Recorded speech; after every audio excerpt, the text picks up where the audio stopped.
अच्छा बच्चों, कल के एपिसोड में हमने देखा था इलेक्ट्रॉनिक कॉन्फ़िगरेशन, दूसरा था आपका ऑक्सीडेशन नंबर एंड वैलेंसी, और तीसरा था एटॉमिक साइज। ये तो समझ में आ गया होगा, ठीक है। अब इसमें अगर कोई दिक्कत है तो कमेंट करके बताइए फटाफट से। आज की क्लास में आते हैं, मोस्ट इंपोर्टेंट प्रॉपर्टी है मैग्नेटिक प्रॉपर्टी।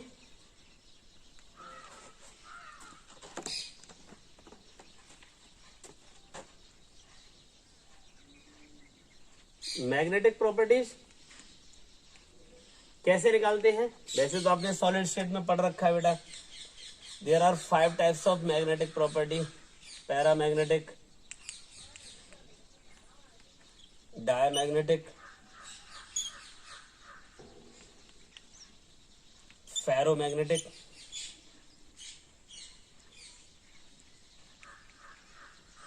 फेरीमैग्नेटिक,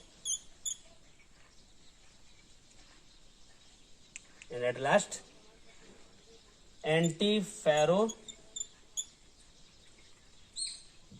मैग्नेटिक। तो क्या आपको पता है इन सब के बारे में कि किस किस एलिमेंट्स में कौन सी प्रॉपर्टी होती है और क्या इसके रीजन है? पैरामैग्नेटिक कौन से होते हैं? जिनमें अनपेयर्ड इलेक्ट्रॉन होते हैं। क्या होते हैं? Yes, unpaired electron. Unpaired electron होने से क्या होगा? इसके अंदर अट्रैक्शन होता है, वीकली अट्रैक्टेड होते हैं मैग्नेटिक फील्ड में, वीकली अट्रैक्टेड होते हैं, ठीक। और एक और अच्छी बात इसमें एक कलर है। तो बदमाश हो तुम लोग, मुझे पता है क्या सोच रहे हो। तुम सोच रहे हो कि भाई साहब जब तक हम अनपेयर्ड हैं, मतलब कुंवारे हैं, अकेले हैं, तभी तक जिंदगी में अट्रैक्शन होता है। शादी होने के बाद तो रिपल्सन शुरू हो जाता है, और जिंदगी में रंग भी तभी तक है जब तक अकेले हैं, है ना। तो जब तक अनपेयर्ड हैं तब तक अट्रैक्शन है, और तभी तक जिंदगी में रंग है। पेयरिंग हो गई, कैसे हो जाएंगे? डाई, डाई कहते हैं दो, जोड़ी बन गई। तो डायमैग्नेटिक हो गए, कैसे हो गए? सारे के सारे पेयर्ड। पेयर्ड होने के बाद जिंदगी ब्लैक एंड व्हाइट है बेटा, घर से ऑफिस, ऑफिस से घर, इधर उधर ताका झांकी की, शाम को बेलन पड़ेगा फिर। तो पेयर्ड है, कैसा होगा? अब ये वीकली रिपेल, अट्रैक्शन खत्म हो गया। मैंने पहले ही कहा था कि जब तक अकेले हैं तभी तक अट्रैक्शन है। पेयरिंग होने के बाद अट्रैक्शन खत्म, रिपल्सन शुरू, और जिंदगी कलरलेस, ठीक है। बस समझ लो। तो डायमैग्नेटिक कौन से होंगे? जो मैग्नेटिक फील्ड में वीकली रिपेल होंगे, पेयर्ड इलेक्ट्रॉन होने पर ऐसी प्रॉपर्टी अगर होती है, और कलरलेस होते हैं। तो ये तीन बातें याद रखेंगे: paramagnetic substance unpaired, weekly attracted, coloured; diamagnetic substance paired, weekly repel and colourless. Now properties can you calculate by using electronic configuration. Scandium, scandium atomic number 21 होता है। कॉन्फ़िगरेशन है 1s2, 2s2, 2p6, 3s2, 3p6, 4s2, 3d1। Yes, ये तो पूरे भरे हैं, इनसे तो कोई मतलब है ही नहीं। इसको देखो, s में 2 इलेक्ट्रॉन, d में आपके पास सिर्फ 1 इलेक्ट्रॉन है, एक अकेला है, कैसा होगा? पैरा।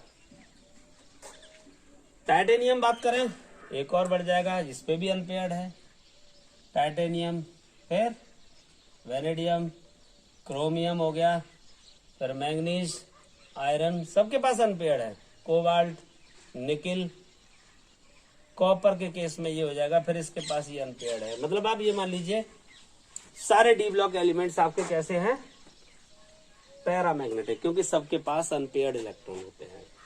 इकलौता Zn, Cd और Hg। याद कैसे रखोगे? जिंक सीडी में होगी। अरे सीडी, वो सीडी जानते हो ना।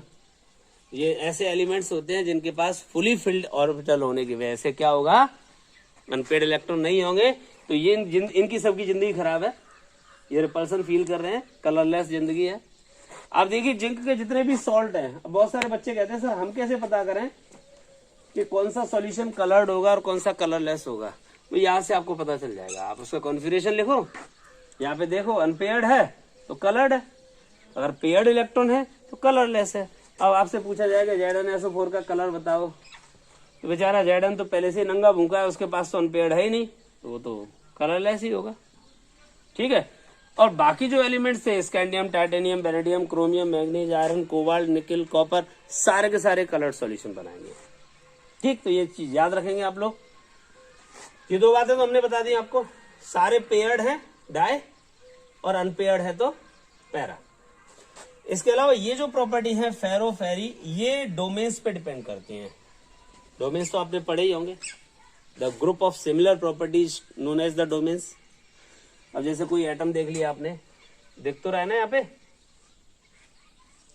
अब एक एटम के अंदर बहुत सारे शेल होते हैं। अब एक शेल में जैसे 2 इलेक्ट्रॉन है, अब ये 2 तरह से घूमते हैं। एक तो अपने एक्सिस के अबाउट घूमते हैं, वो तो स्पिन हो गया। जैसे इलेक्ट्रॉन अपनी एक्सिस के अबाउट घूमेगा यहाँ पर, इसका स्पिन है। और एक न्यूक्लियस के चारों तरफ भी घूम रहा है, ये इसका रोटेशन है। तो अपनी एक्सिस के अबाउट घूमना स्पिन है। जैसे आपने कहते हैं हरभजन सिंह अपना स्पिनर है, तो स्पिनर का हम तो रोटेशनर थोड़ी कहते हैं हम उसको, क्योंकि बॉल जो घूमती है वो अपनी एक्सिस पे अबाउट घूमती है, तो वो स्पिन करती है, तो स्पिनर है। तो ये इलेक्ट्रॉन स्पिन कर रहा है। अगर एक शेल के सारे इलेक्ट्रॉन सेम स्पिन करते हैं तो इनका एक सिमिलर डोमेन हो गया। डोमेन का तो आपने वैसे भी नाम सुना होगा, जैसे अपनी कोचिंग का ही है न्यू डायमेंशन institute.edu.in। इसका मतलब क्या हुआ, edu मतलब एजुकेशन से रिलेटेड है, .in मतलब इंडिया की है। अब एक सॉन्ग्स की एक बड़ी फेमस वेबसाइट मैंने देखी थी, सॉन्ग्स PK, वो पाकिस्तान की है। PK मतलब पाकिस्तान, IN मतलब इंडिया। तो एक डोमेन होता है। सिमिलर प्रॉपर्टी जितनी कॉमर्शियल चीजें होंगी सब में .com लगाते हैं। तो जो .com है, .in है, .edu है, ये क्या है, एक डोमेन है, ग्रुप ऑफ सिमिलर प्रॉपर्टीज। ऐसे हम यहाँ कह सकते हैं एक सेल के सारे इलेक्ट्रॉन सेम रोटेशन कर रहे हैं, मतलब इनका सेम डोमेन हो गया। अब ये डोमेन्स इधर उधर बिखरे रहते हैं, कोई क्लॉकवाइज है, कोई एंटी क्लॉकवाइज है, पर जब मैग्नेटिक फील्ड के अंदर लाते हैं तो ये डोमेन्स अरेंज होते हैं। ये इनकी नेचुरल प्रॉपर्टी है, इसमें कोई ऐसा रीजन नहीं है। प्रॉपर्टी क्या है कि जैसे मैग्नेटिक फील्ड में लाने पर अगर सारे के सारे डोमेन्स पैरेलल अरेंज हो जाते हैं तो क्या होगा, these domains behave like a tiny magnets, छोटे चुंबक की तरह काम करते हैं। अब सारे के सारे पैरेलल हो गए तो सबका एक कंबाइंड मैग्नेटिज्म हो गया, तो they are strongly attracted in the magnetic field and these are used for making permanent magnets. आपने कभी देखा होगा स्क्रू ड्राइवर होता है, पेचकस, तो चुंबक से लगा दो और ऐसे बहुत देर तक लगाते रहो तो उसमें मैग्नेटिज्म आ जाता है। फिर आप पेंच से लगाओ, उसको स्क्रू से लगाओगे तो वो स्क्रू को अपनी तरफ खींचने लगेगा। क्यों? Yes, these are the ferromagnetic substance. कैसे याद रखोगे कौन कौन है? तो फेंको नहीं मेरी बात को, फेंको नहीं मतलब फेंको नहीं मतलब आयरन, कोबाल्ट, निकल, ये 3 ऐसे एलिमेंट्स हो गए जो परमानेंट मैग्नेट बनाने के काम आते हैं। Ferromagnetic substance, these are strongly attracted in magnetic field because all domains arrange in parallel direction when they are put in the magnetic field. I think याद कर पाओगे, ठीक है। दूसरा होता है फेरी मैग्नेटिक।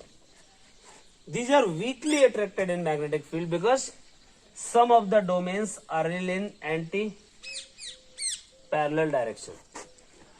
अब मान लीजिए इसमें 4 डोमेन्स की मैंने बात कर रहा हूं, तो इसमें एक डोमेन्स क्या पैरेलल है, एक एंटी पैरेलल हो गया, फिर 2 पैरेलल हो गए, तो इन दोनों ने तो एक दूसरे का इफेक्ट खत्म कर दिया।